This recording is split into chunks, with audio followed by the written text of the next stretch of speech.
Hello friends, welcome to Rashneet medical education. इस lecture में हम डिस्कस करेंगे protective coverings of central nervous system. So let's start the video. ये topic nervous system का topic है, important topic है। So central nervous system क्या है, हमने पहले ही पढ़ा था। जो नर्वस सिस्टम की जो क्लासिफिकेशन है वो क्या है, central nervous system and peripheral nervous system. Central nervous system मतलब जो हमारे सेंटर में है, तो हमारे सेंटर में ब्रेन और स्पाइनल कोड आता है। पेरिफेरल नर्वस सिस्टम जो हमारी पेरिफ्रीज में जो नर्व्स निकल रही हैं ब्रेन और स्पाइनल कोड से, उसको हम पेरिफेरल नर्वस सिस्टम कहते हैं। तो ये है brain and this is spinal cord. तो ये क्या है, ब्रेन और स्पाइनल कोड हमारा सेंट्रल नर्वस सिस्टम में आता है। और जितनी भी ये जो नर्व्स निकल रही है ब्रेन और स्पाइनल कोड से, ये क्या है, ये है पेरिफेरल नर्वस सिस्टम। तो हम यहाँ पर पढ़ रहे हैं protective coverings that covers central nervous system, मतलब कि जो सेंट्रल नर्वस सिस्टम को प्रोटेक्ट कर रही है, मतलब हमारे ब्रेन और स्पाइनल कोड को। तो ब्रेन और spinal cord, central nervous system बहुत इंपॉर्टेंट ऑर्गन्स है हमारी बॉडी के लिए। इसके बिना हमारी बॉडी नहीं है, राइट। तो brain and spinal cord, central nervous system हमारी बॉडी को क्या कर रहा है, कंट्रोल कर रहा है, हमारी बॉडी की एक्टिविटीज को कोऑर्डिनेट कर रहा है। तो जो भी हम कर रहे हैं, चल रहे, फिर रहे, खा रहे, सोच रहे, कुछ भी जो हम करना चाहते हैं और कर रहे हैं अपनी लाइफ में, वो क्यों कर रहे हैं, सेंट्रल नर्वस सिस्टम के कारण ही कर रहे हैं। हमारे इमोशंस, हमारा फिजिकल वर्क, सब कुछ किसकी वजह से हो रहा है, सेंट्रल नर्वस सिस्टम की वजह से। तो इतना इंपॉर्टेंट ये स्ट्रक्चर है, इतने इंपॉर्टेंट ऑर्गन्स है, तो इनको प्रोटेक्ट करना बहुत ज़रूरी है। इसलिए हमें नेचर ने हमें कुछ नेचुरल प्रोटेक्शंस दी हैं जो कि हमारे ब्रेन और स्पाइनल कोड को कवर करती हैं। तो वो एक प्रोटेक्टिव कवरिंग नहीं है, बहुत सारी दी हैं, तो उनको वन बाय वन हम डिस्कस करेंगे। तो central nervous system include the brain and spinal cord. Central nervous system में ब्रेन और स्पाइनल कोड आता है, जिसको प्रोटेक्ट करने के लिए कवरिंग्स हम पढ़ेंगे। It control mostly body functions, हमारे मोस्टली बॉडी फंक्शंस ये कंट्रोल करता है। तो इसको क्या चाहिए, प्रोटेक्शन तो चाहिए ना। अब वो चाहे प्रोटेक्शन कौन सी हो, चाहे एक्सटर्नल फिजिकल ट्रॉमा हो, चाहे कोई इंटरनल इंजरी हो, चाहे टॉक्सिन्स हो, माइक्रो ऑर्गेनिजम्स हो, सबसे प्रोटेक्शन चाहिए। तो from injury, infections and toxins. तो छोटी मोटी हेड ट्रोमा तो होता ही रहता है, जैसे हमारा हेड कभी हिट कर गया, दीवार के साथ कर गया, या फिर छोटी मोटी जो चोटें हैं हेड को, वो लगती रहती हैं। हम कमर के बल भी गिर जाते हैं कई बार, लेकिन फिर भी हमारी स्पाइनल कोड प्रोटेक्ट रहती है। तो मोस्टली केसेस में क्या रहता है, एक पर्टिकुलर फोर्स, हमारा जो प्रोटेक्टिव कवरिंग्स है वो उसको ब्रेन और स्पाइनल कोड को बचा लेता है उस फोर्स से। तो इसलिए क्योंकि ब्रेन और स्पाइनल कोड बहुत इंपॉर्टेंट फंक्शन है, तो उसको इंजरी, इन्फेक्शन और टॉक्सिन से प्रोटेक्ट करना ज़रूरी है। इसलिए ये किससे प्रोटेक्ट किया गया है, देखो सबसे फर्स्ट जो प्रोटेक्शन आती है वो आती है बोनी प्रोटेक्शंस। तो हमको ब्रेन और स्पाइनल कोड को ऐसे ही नहीं दे दिया, उसके आसपास भगवान ने, नेचर ने क्या बनाए हैं, बोन्स बनाई हैं। बोन्स क्या है, बोन स्ट्रॉन्ग होती हैं जो कि हमारे ब्रेन और स्पाइनल कोड को प्रोटेक्ट करके रखती हैं। तो बोन क्या है, बोन हमारा नेचुरल हेलमेट है जो कि हमारे ब्रेन और स्पाइनल कोड को प्रोटेक्ट करता है। जैसे हम हेलमेट वेयर करते हैं बाइक्स पर, ऐसे ही नेचर ने भी हमको नेचुरल हेलमेट प्रोवाइड किया है। हमारे ब्रेन के ऊपर क्या प्रेजेंट होता है, स्कल बोन प्रेजेंट होती है, स्कल बोन या फिर उसको क्रेनियल बोन्स कहते हैं। और हमारी जो स्पाइनल कोड है, इसके आसपास वर्टिब्रल कॉलम्स होती हैं या फिर वर्टिब्रल बोन्स होती हैं जो कि किसको प्रोटेक्ट कर रही है, स्पाइनल कोड को। फर्स्ट फिजिकल प्रोटेक्शन कौन सी है, बोनी प्रोटेक्शंस। तो अगर हम ब्रेन की बात करें तो ब्रेन को किसने प्रोटेक्ट किया हुआ है, स्कल ने प्रोटेक्ट किया हुआ है, स्कल बोन्स ने, जिसको हम क्रेनियम भी कहते हैं। तो पर अगर हम स्पाइनल कोड की बात करें तो स्पाइनल कोड को किसने प्रोटेक्ट किया हुआ है, वर्टिब्रल कॉलम्स, वर्टिब्रल बोन्स ने प्रोटेक्ट किया हुआ है। इतनी ही प्रोटेक्शंस बहुत नहीं है। इसके बाद हमें नेचर ने क्या प्रोवाइड किया है, मेनिंजेस प्रोवाइड किया है। मेनिंजेस क्या है, ये भी कवरिंग्स हैं, लेयर्स हैं जो कि हमारे ब्रेन को प्रोटेक्ट कर रही है, हमारे स्पाइनल कोड को प्रोटेक्ट कर रही हैं। उसके बाद इतना ही नहीं, और भी हमको दिया है सेरिब्रोस्पाइनल फ्लूइड, एक फ्लूइड भी दिया है, एक फ्लूइड वाटर दिया है। तो अगर ये प्रोटेक्शंस भी कम पड़ जाती हैं तो और प्रोटेक्शंस क्या दी हैं, फ्लूइड हमको ब्रेन और स्पाइनल कोड के आसपास प्रोवाइड किया गया है जो कि शॉक से प्रिवेंट करेगा ब्रेन और स्पाइनल कोड को। उसके बाद आता है blood brain barrier. Internally blood से कोई माइक्रो ऑर्गेनिज्म हमारे ब्रेन या स्पाइनल कोड में ना घुस जाए, इसलिए वहां भी ब्लड ब्रेन बैरियर भी एक प्रोवाइड किया गया है। वन बाय वन इसको डिस्कस करते हैं कि ये क्या है। सबसे पहले हम बोनी प्रोटेक्शन देखते हैं। बोनी मतलब जो बोन्स जिन्होंने हमारे ब्रेन और स्पाइनल कोड को प्रोटेक्ट किया हुआ है। सो ये फिजिकल शील्ड है। फिजिकल शील्ड मतलब जैसे हेलमेट हमको फिजिकली प्रिवेंट करता है बाइक पर जाते हुए, ऐसे ही नेचर ने हमको बोन्स दी हैं हमारे ब्रेन और स्पाइनल कोड के अराउंड, जो कि एक तरह से हेलमेट का काम कर रही हैं, इंजरी से भी प्रोटेक्ट करती हैं। कोई माइक्रो ऑर्गेनिज्म भी सीधा जो हमारे ब्रेन में नहीं घुस सकता इस स्कल से। तो ये एक फिजिकल शील्ड प्रोवाइड कर रही हैं। अगर हम ब्रेन की बात करें तो ब्रेन को किसने प्रोटेक्ट किया हुआ है? स्कल ने, या फिर आप बोल सकते हो इसको क्रेनियम बोल सकते हो, या फिर क्रेनियल बोन्स बोल सकते हो। तो ये टोटल कितनी बोन्स होती हैं? ये 8 क्रेनियल बोन्स होती हैं जो कि हमारे ब्रेन को प्रोटेक्ट करती हैं। अब 8 कौन कौन सी है? तो फर्स्ट से स्टार्ट करते हैं आगे की तरफ। फर्स्ट फ्रंटल एक बोन होती है, फ्रंटल 1 होती है। पेराइटल, अब ये जो ब्लू कलर की है ये पेराइटल है। अब ये एक इधर साइड है और एक इधर साइड है, ये 2 होती हैं। देन पीछे आती है ऑसिपिटल, ऑसिपिटल बैक पर, ये भी एक ही होती है। फिर आती है हमारे ईयर के साइड पर, ये है टेम्पोरल बोन्स, तो ये भी 2 होती है, एक इधर साइड और एक इधर साइड। उसके बाद आती है यहाँ पर ये एक 1 स्फेनॉइड बोन होती है एंड 1 ही एथमॉइड बोन होती है। तो ये टोटल कितनी है? 1 2 3 4 5 6 7 8 क्रेनियल बोन्स टोटल होती हैं जो कि हमारे ब्रेन को प्रोटेक्ट करती हैं। दूसरी तरफ हम चलते हैं स्पाइनल कॉर्ड पर। स्पाइनल कॉर्ड को कौन प्रोटेक्ट कर रहा है? वर्टिब्रल कॉलम या फिर स्पाइनल कॉलम। ये क्या है? वर्टिब्रल बोन्स हैं। तो ये कितनी होती हैं? ये टोटल 33 होती हैं। 33 कैसे होती हैं? ये C7 मतलब सर्वाइकल वर्टिब्रा 7 होती हैं, ये 7 सर्वाइकल बोन्स होती हैं। एंड उसके बाद चलते हैं T12 C7। T मतलब थोरेसिक, जो थोरेसिक रीजन है, थोरेसिक वर्टिब्रल बोन्स, वो कितनी होती है? 12 होती है। उसके बाद आता है L5 मतलब जो लंबर रीजन है, लंबर बोन्स है, वो कितनी है? 5 है।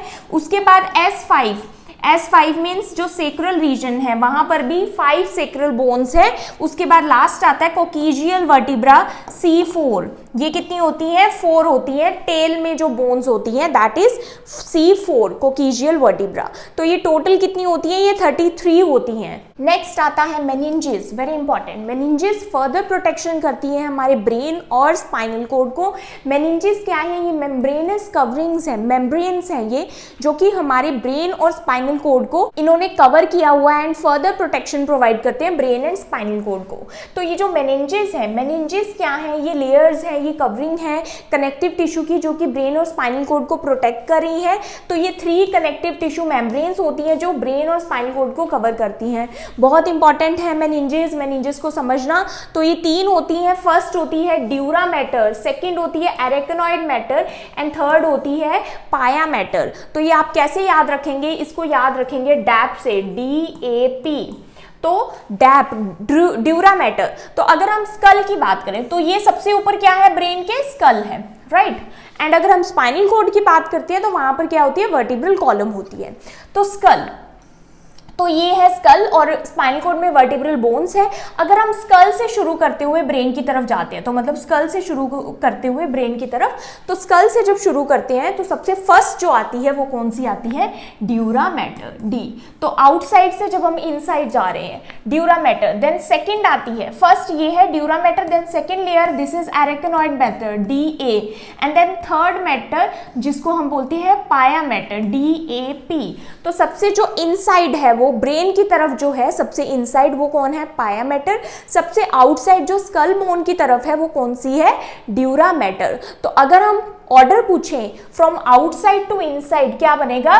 पहले ड्यूरा, फिर एरेक्नोइड एंड देन पाया मैटर, मतलब डैप।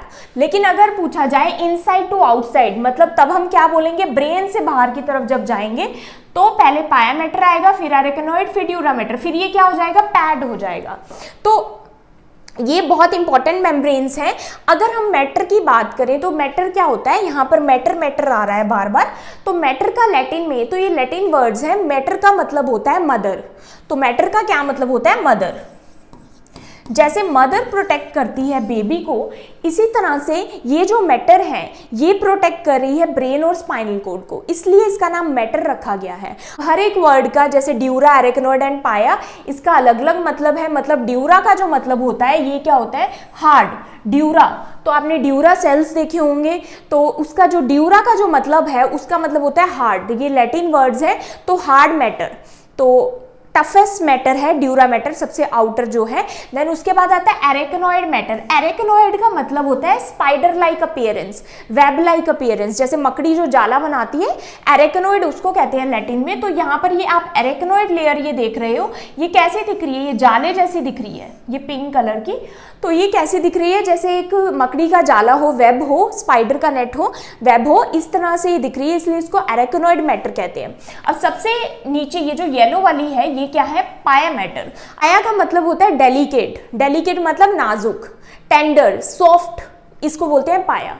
तो ये पाया मैटर। तो ये 3 लेयर्स हैं, 3 कवरिंग्स हैं जिन्होंने ब्रेन को कवर किया हुआ है। अब यहाँ पर क्या बात है कि जो ड्यूरा मैटर और एरेकनॉइड मैटर के बीच में एक स्पेस होता है जिसको हम क्या बोलते हैं, सब ड्यूरल स्पेस। तो ड्यूरा के नीचे, मतलब ड्यूरा के नीचे, सब का मतलब होता है नीचे, तो सब ड्यूरल, ड्यूरल के नीचे जो स्पेस है उसको बोलते हैं सब ड्यूरल स्पेस, ड्यूरा मैटर के नीचे। अब एरेकनॉइड मैटर के नीचे भी स्पेस होता है, मतलब एरेकनॉइड मैटर और पाया मैटर के बीच में जो स्पेस होता है उसको बोलते हैं सब एरेकनॉइड स्पेस। तो सब का मतलब है नीचे एंड एरेकनॉइड मतलब एरेकनॉइड के नीचे।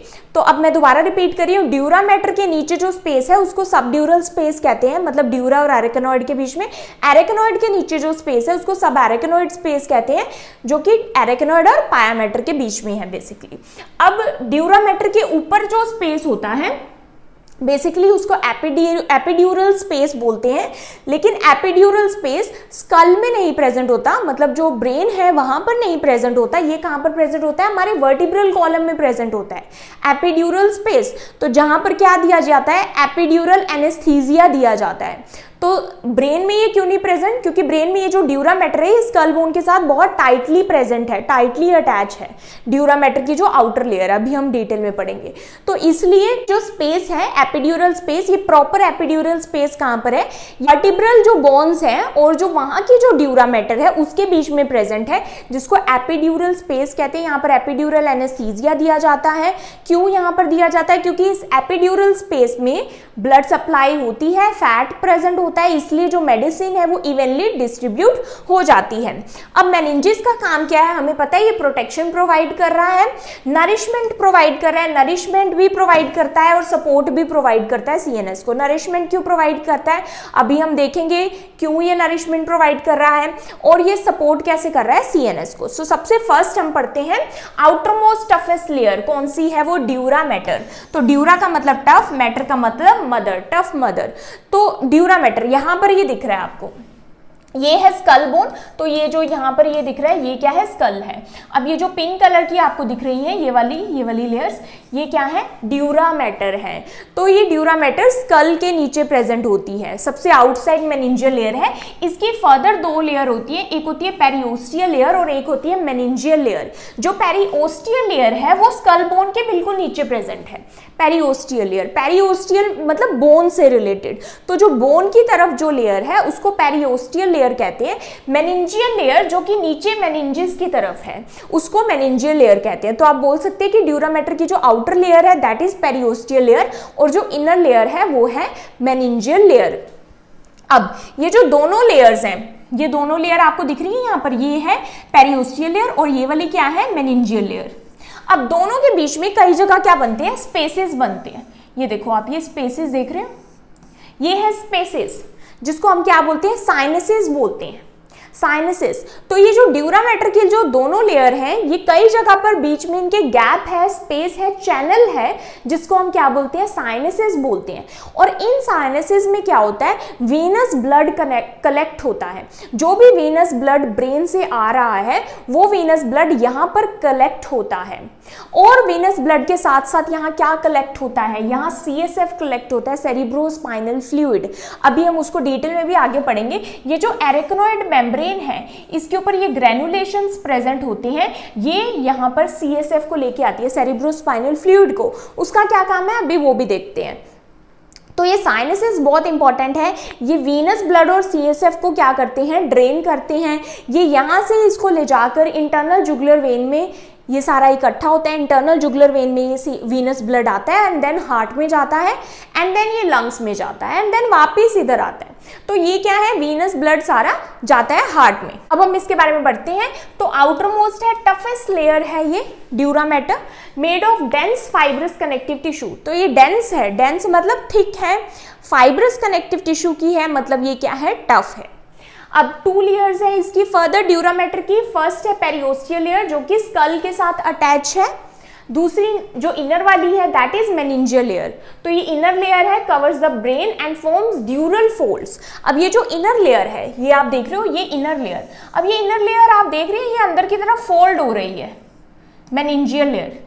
अब ये मेनिंजियल लेयर अंदर की तरफ फोल्ड होती है ब्रेन के स्ट्रक्चर्स के अंदर, जिससे ये क्या बनाती है, ड्यूरल फोल्ड्स बनाती है, क्योंकि ये अंदर की तरफ फोल्ड हो रही है तो ड्यूरल फोल्ड बनाती है। तो ये क्या करती है, ये ब्रेन के स्ट्रक्चर्स को सेपरेट करती है, उनको सपोर्ट करती है ताकि वो वहीं पर बने रहें। जैसे कि ये कौन कौन से स्ट्रक्चर बनाती है, फार्क्स सेरेब्री जो कि left and right cerebral hemisphere को सेपरेट करते हैं। तो ये फार्क्स सेरेब्री तो हमको यहीं पर देखने को मिल रहा है, जैसे कि ये right and left cerebral hemisphere है, इनको ये सेपरेट कर रहा है। बाकी के अभी हम आगे देखते हैं, फार्क्स सेरेब्लाई, टेंटोरियम सेरेब्लाई एंड डायफ्राम सेले। इस डायग्राम में आपको क्लियरली विजिबल होगा। तो ये क्या है, ये ब्रेन के स्ट्रक्चर्स का क्रॉस सेक्शन दिखाया हुआ है। तो ये यहाँ पर देखो, ये क्या है, सेरिब्रल हेमिस्फीयर। तो ये राइट सेरिब्रम है, ये लेफ्ट सेरिब्रल हेमिस्फीयर है। तो ये क्या है, ये ब्रेन के स्ट्रक्चर्स है। सेरिब्रम ये क्या है, ये है सेरिबेलम, तो इसका भी right and left cerebellum hemisphere है। इन स्ट्रक्चर्स को सेपरेट करता है, कौन सेपरेट करता है, मतलब इनमें फोल्ड्स कौन बना रहा है, meningeal layer of dura mater.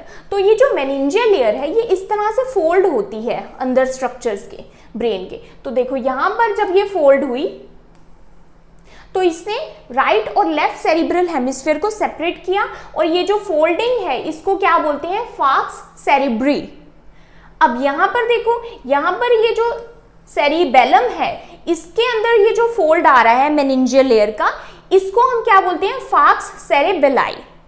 और यहां पर देखो सेरिब्रम और सेरिबेलम के बीच में ये जो फोल्ड है मेनिंजियल लेयर का, इसको हम क्या बोलते हैं, इसको बोलते हैं टेंटोरियम सेरेबेलाई। तो ये जो फोल्ड्स है मेनिंजियल लेयर के, जो कि ड्यूरा मैटर की ही इनर लेयर है, ये अंदर की तरफ फोल्ड होती है और एक तरह से सेपरेशन का काम करती है। तो दिस इज वेरी इंपॉर्टेंट। तो यहाँ पर यही दिखाया गया है कि जो फार्क्स सेरेब्री है वो left and right cerebral hemisphere को सेपरेट कर रही है, जो फार्क्स सेरेबेलाई है वो right and left cerebellar hemisphere को सेपरेट कर रही है, टेंटोरियम सेरेबेलाई सेपरेट कर रही है सेरिब्रम को सेरिबेलम से, एंड जो डायफ्राम सेले है ये क्या करता है, ये पिट्यूटरी ग्लैंड को कवर करता है, लेकिन ये एक जगह छोड़ देता है, वहां पर एक होल छोड़ देता है, वहां पर ये प्रेजेंट नहीं होता ताकि वहां से जो पिट्यूटरी स्टॉक है वो निकल सके। अब ये हो गया, ये किसकी बात होगी, मेनिंजियल लेयर की, ड्यूरा मैटर की जो मेनिंजियल लेयर है, ये जो इनसाइड वाली है, कि ये किस तरह से फोल्ड होती है और कैसे ये क्या बनाती है, ड्यूरल फोल्ड्स बनाती है। अब हम बात करते हैं ड्यूरल वेनस साइनसिस की। जो मैंने बताया कि ये जो आउटर पेरियोस्टियल लेयर है और मेनिंजियल लेयर है, इनके बीच में ये चैनल्स बन रहे हैं, ये ब्लू कलर के, इनको हम क्या बोलते हैं, इनको बोलते हैं ड्यूरल वेनस साइनसिस। ये क्या करते हैं, ये वीनस ब्लड को कलेक्ट करते हैं ब्रेन से एंड ड्रेन करते हैं किसमें, वेन्स में। कौन सी वेन्स में, इंटरनल जुगुलर वेन्स में। अब यहां पर ये दिखेगा, यहां पर भी दिख रहा है, देखो ये है सुपीरियर सेजाइटल साइनस, यहां पर बन रहा है कहां पर, फार्क्स सेरेब्री में। उसके बाद ये है स्ट्रेट साइनस, ये स्ट्रेट साइनस ये यहां पर भी दिख रहा है, सुपीरियर सेजाइटल साइनस, एंड ये है inferior sagittal sinus, and this is straight sinus. उसके बाद आता है ट्रांसवर्स साइनस, ये क्या है, दीज आर ट्रांसवर्स साइनसेस। यहाँ पर और साइनसेस दिख रहे हैं, ये क्या है, सिग्मोइड साइनसेस, ये है स्ट्रेट साइनसेस, ये है ट्रांसवर्स साइनसेस, और यहाँ पर ये कॉन्फ्लुएंस हो रहा है साइनसेस का, मतलब सारे यहाँ पर क्या हो रहा है, जंक्शन हो रहा है, सब यहाँ पर मिल रहे हैं जंक्शन पर।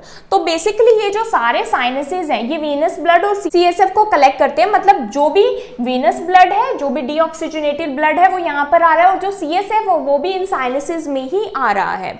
और ये जो साइनसेस है ये कहाँ पर खुल रहे हैं, ये देखो ये क्या है, इंटरनल जुगुलर वेन, यहाँ पर आकर खुल रहे हैं internal jugular vein, then heart में जा रही है, हार्ट से देन लंग्स में जा रही है, देन ब्लड ऑक्सीजनेटेड होता होता है, दोबारा से ब्रेन में आता है। उसके बाद हमने बताया था कि एपिड्यूरल स्पेस के बारे में, जो कि स्पाइनल कॉर्ड में प्रेजेंट होता है और बिटवीन ड्यूरा एंड वर्टिब्रा, वहां के ड्यूरा और वर्टिब्रल बोन के बीच में प्रेजेंट होता है, जहां पर एपिड्यूरल एनेस्थीसिया दिया जाता है। सो आई होप आपको ड्यूरा मैटर क्लियर हुआ।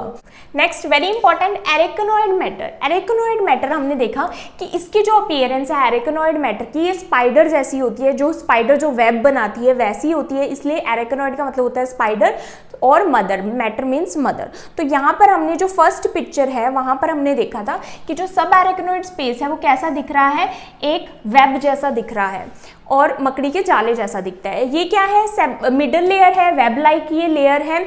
इसमें क्या है, इस लेयर में ये क्या होती है, ये एवास्कुलर होती है, इसमें ब्लड सप्लाई नहीं प्रेजेंट होती, प्लस ये थिन लेयर होती है, थिन होती है, एवास्कुलर होती है। जैसे जो ड्यूरा मैटर है उसमें भी कुछ ब्लड सप्लाई प्रेजेंट होती है और पाया मैटर तो हाईली वस्कुलर होती है, लेकिन जो एरेकनोइड मिडल लेयर है ये एवास्कुलर होती है, इसमें ब्लड वेसल्स नहीं होती और ये लूजली ब्रेन के ऊपर प्रेजेंट होती है। लूजली का मतलब है कि जो ड्यूरा मैटर है वो डीप फोल्ड्स बना रही है, इवन पाया मैटर भी फोल्ड्स के अंदर जाती है, ब्रेन में जो फोल्ड्स है, लेकिन ये बहुत ज्यादा डीप नहीं जाती एरेकनोइड मैटर, ये लूजली ही प्रेजेंट होती है, ये ज्यादा डीपली जो फोल्ड्स हैं उनको फॉलो नहीं करती ब्रेन में। अब इसमें क्या होता है, ये हमने देखा था कि ड्यूरा मैटर के नीचे जो स्पेस प्रेजेंट है उसको सब ड्यूरल स्पेस कहते हैं, और एरेकनोइड मैटर के जो नीचे स्पेस प्रेजेंट है इसको हम सब एरेकनोइड स्पेस कहते हैं। ये स्पेस बहुत इंपॉर्टेंट है क्योंकि सब एरेकनोइड स्पेस में ही सेरिब्रोस्पाइनल फ्लूइड प्रेजेंट होता है। ये इस स्पेस में क्या प्रेजेंट होता है, सेरिब्रोस्पाइनल फ्लूइड, जो कि कहाँ से प्रोड्यूस होता है, वेंट्रिकल से प्रोड्यूस होता है, वहां पर कोरोइड प्लेक्सस होता है, वहां पर प्रोड्यूस होता है। अभी हम वेंट्रिकल्स देखेंगे क्या होता है। तो ये जो CSF है ये इसमें फ्लो करता है सब एरेकनोइड स्पेस में। अब यहाँ पर सब एरेकनोइड स्पेस में ही ये ग्रैनुलेशंस प्रेजेंट होती हैं या फिर विलाई जैसी प्रेजेंट होती हैं, जिनको क्या बोलते हैं, एरेकनोइड ग्रैनुलेशंस। सो एरेकनोइड ग्रैनुलेशन क्या करती हैं, इस CSF को कहाँ पर लेके जाती हैं, ये दिख रही है आपको ब्लू कलर के साइनसेस, ये साइनसेस क्या है, ड्यूरल साइनसेस। अभी जो हमने ड्यूरा मैटर में जो साइनसेस पढ़े वही है ये।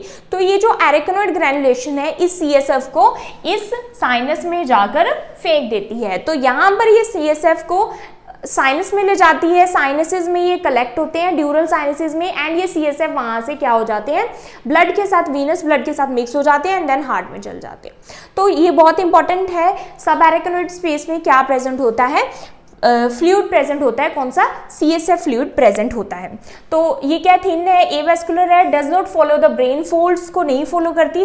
सब ड्यूरल स्पेस क्या है, between dura and arachnoid matter. तो ड्यूरा और एरेकनोइड के बीच में जो स्पेस प्रेजेंट है उसको सब ड्यूरल स्पेस कहते हैं। सब एरेकनोइड स्पेस इंपॉर्टेंट है। सब एरेकनोइड स्पेस में क्या प्रेजेंट होता है, ये एरेकनोइड के बिलो प्रेजेंट होता है, इसलिए इसको सब एरेकनोइड कहते हैं। और इसमें क्या प्रेजेंट होता है, सेरिब्रोस्पाइनल फ्लूइड प्रेजेंट होता है। ये सेरिब्रोस्पाइनल फ्लूइड को जो एरेकनोइड विलाई है, जो एरेकनोइड विलाई जो कि सब एरेकनोइड स्पेस में प्रेजेंट है, या फिर इसको क्या बोलते हैं, एरेकनोइड ग्रैनुलेशंस बोलते हैं।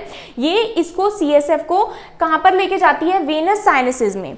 इस CSF को, ये जो वेनस साइनसेस है इसमें ले जाती है, जिससे ये क्या होता है, वीनस सिस्टम में चला जाता है, वहां पर एब्जॉर्ब हो जाता है एंड देन ब्लड में मिक्स होकर ये हार्ट में चला जाता है। यहाँ पर एक और पॉइंट क्या है कि ये जो एरेकनोइड मैटर है, जो एरेकनोइड मैटर है ये वाली, इसमें तो एवास्कुलर है, इसमें तो ब्लड सप्लाई प्रेजेंट नहीं है, ब्लड वेसल्स प्रेजेंट नहीं है। लेकिन ये जो सब एरेकनोइड स्पेस है, जो कि एरेकनोइड मैटर के जो नीचे प्रेजेंट है ये स्पेस, इसमें ब्लड वेसल्स प्रेजेंट होती हैं। So it contains blood vessels. Sub arachnoid space contain blood vessels, लेकिन arachnoid mater does not contain blood vessels.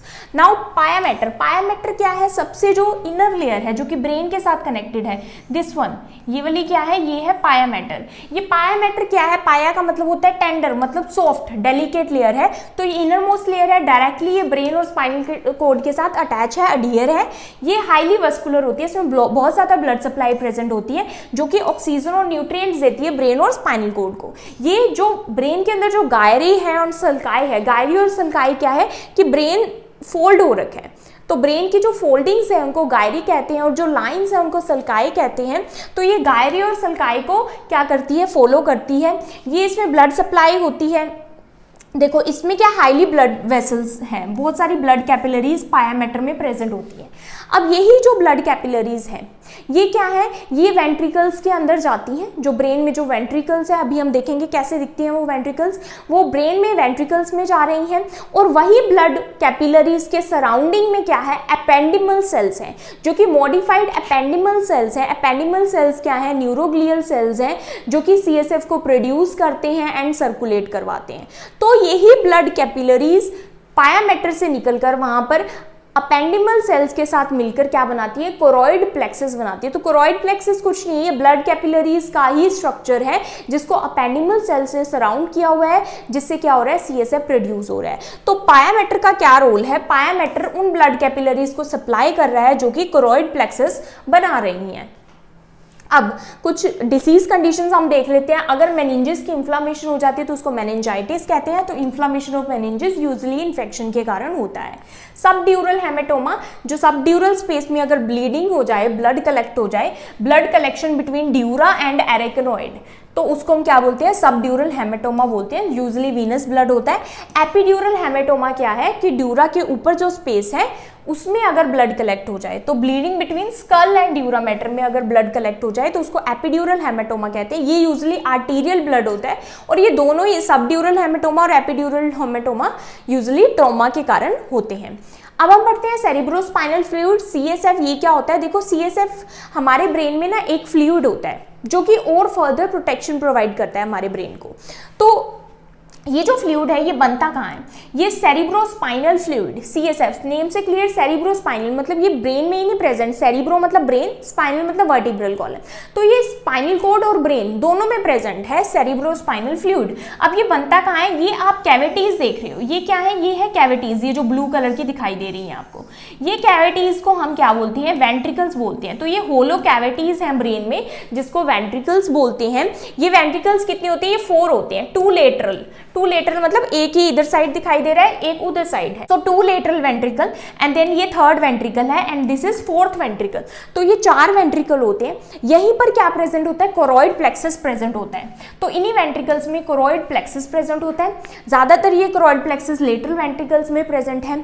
और ये कोरॉइड प्लेक्सस अभी मैंने बताया जो पाया मैटर से ब्लड कैपिलरीज आ रही है वो यहीं पर एंटर हो रही है। और ये ब्लड कैपिलरीज को किसने सराउंड किया हुआ, अपेंडिमल सेल्स ने, जो कि बहुत ही स्पेशल सेल्स है, न्यूरोग्लियल सेल्स है। न्यूरोग्लिया में मैंने आपको पढ़ाया था, अपेंडिमल सेल्स हैं।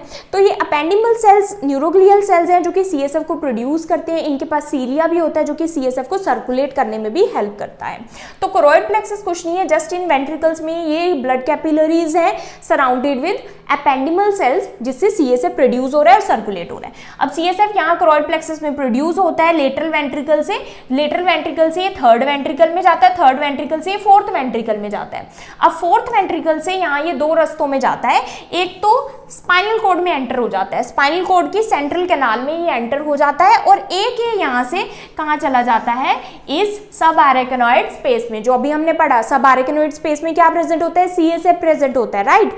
तो एक ये यहाँ से सब आरेकनॉइड स्पेस में प्रेजेंट चला जाता है। अब सब आरेकनॉइड स्पेस में क्या है, ग्रैनुलेशंस है। ये ग्रैनुलेशंस क्या करेंगी, CSF को कहाँ डाल देती है, उन्हीं साइनसेस में डाल देती है, ड्यूरल साइनसेस में, जो अभी हमने साइनसेस पढ़े थे, ड्यूरल वीनस साइनसेस में, वहां पर ये इकट्ठा होता है। CSF किसके साथ इकट्ठा हो जाता है, वहां पर वीनस ब्लड के साथ मिक्स हो जाता है, देन हार्ट में चला जाता है एंड देन लंग्स में जाएगा।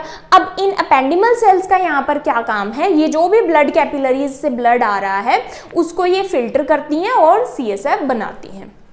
अब CSF क्या है, क्लियर है, कलरलेस फ्लूइड है जो कि वेंट्रिकल्स और ब्रेन में पाया जाता है। और कहाँ पाया जाता है, central canal of spinal cord में भी ये जा रहा है और देन सबआरेकनॉइड स्पेस में जा रहा है। Produce by choroid plexus in the ventricle, choroid plexus ये प्रोड्यूस हो रहा है। कोरॉइड प्लेक्सस क्या है, वही ब्लड कैपिलरीज है सराउंडेड विद अपेंडिमल सेल्स। अपेंडिमल सेल्स उस ब्लड में से फिल्टर कर लेती हैं ब्लड को और क्या बना देती हैं, CSF बना देती हैं।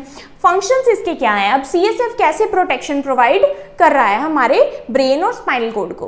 तो देखो ये क्या है, ये फ्लूइड है और फ्लूइड क्या करता है, फ्लूइड शॉक से प्रिवेंट करता है। जैसे कोई सडन फोर्स आएगी तो एकदम वो क्या है, शॉक है ब्रेन के लिए। तो ये जो फ्लूइड है ये पहले उस प्रेशर को, उस शॉक को एब्जॉर्ब कर लेगा जिससे ब्रेन पर या स्पाइनल कॉर्ड पर बहुत ज़्यादा उसका इफेक्ट नहीं पड़ेगा। तो ये क्या करता है, कुशनिंग एंड शॉक एब्जॉर्बर, तो एक तरह से कुशन का काम करता है, सपोर्ट प्रोवाइड कर रहा है और शॉक को एब्जॉर्ब कर लेता है, फोर्स को एब्जॉर्ब कर लेता है, तो ये शॉक एब्जॉर्बर है। दूसरा बियॉन्सी का काम करता है। बियॉन्सी क्या होता है, रिड्यूसिंग ब्रेन्स वेट, तो ब्रेन का जो वेट है, ब्रेन का वेट 1.4 kg है एक्चुअल वेट, लेकिन इतना वेट अगर वहाँ के जो स्ट्रक्चर्स हैं, ब्रेन के ही जो स्ट्रक्चर हैं, नर्व्स हैं, बहुत सारे डेलिकेट स्ट्रक्चर हैं, उस पर पड़ेगा तो वो डैमेज हो जाएंगी, दब जाएंगी।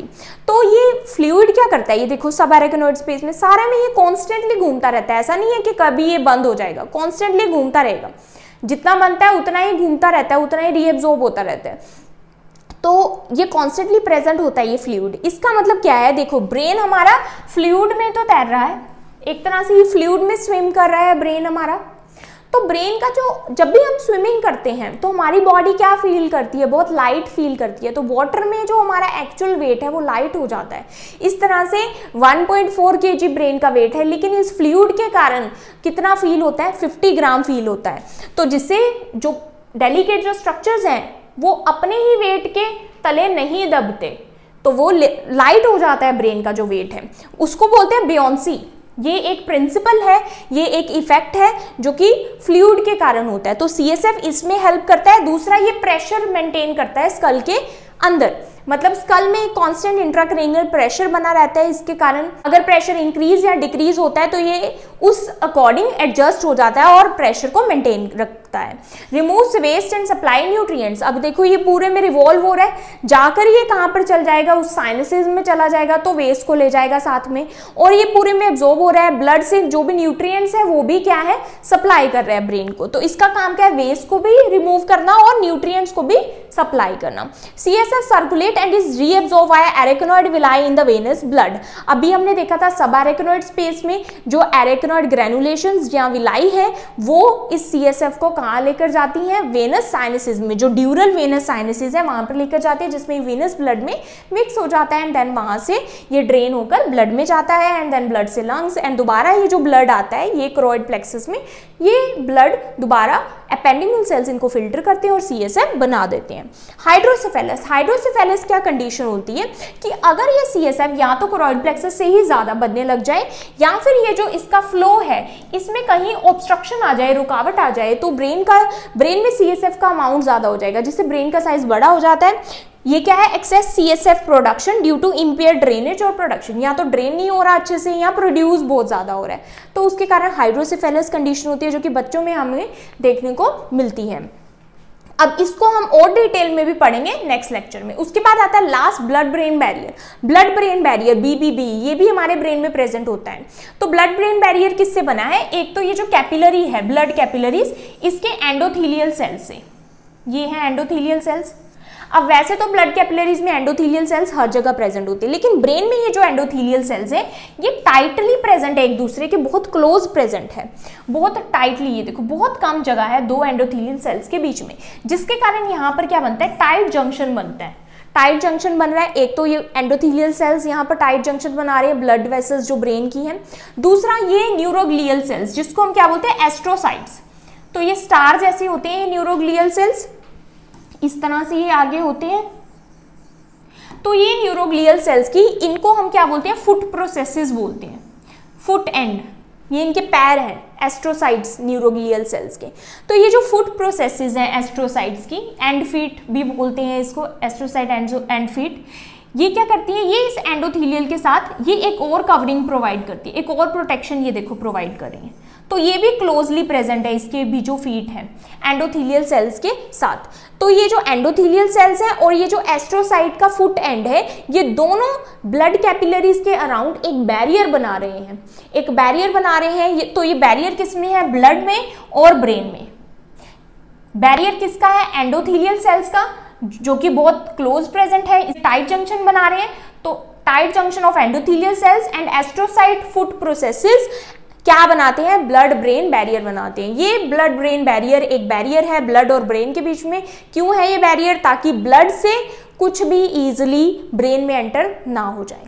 तो बहुत ऐसी चीज़ें हैं जैसे कि harmful toxins, micro organism, pathogens, viruses, ये ईजिली ब्रेन में एंटर नहीं होने चाहिए, क्योंकि ब्रेन बहुत डेलिकेट है, ब्रेन बहुत इंपॉर्टेंट स्ट्रक्चर परफॉर्म कर रहा है। ब्रेन में अगर न्यूरॉन्स डैमेज हो गए तो वो रिपेयर नहीं हो पाते, बहुत लिमिटेड एक्सटेंट तक ही कुछ रिपेयर हो सकती है, वरना नहीं हो पाते। ना ही न्यूरॉन दोबारा बर्थ ले सकते हैं, ना ही वो डिवाइड हो सकते हैं, इसलिए इसको प्रोटेक्ट करना बहुत ज़रूरी है।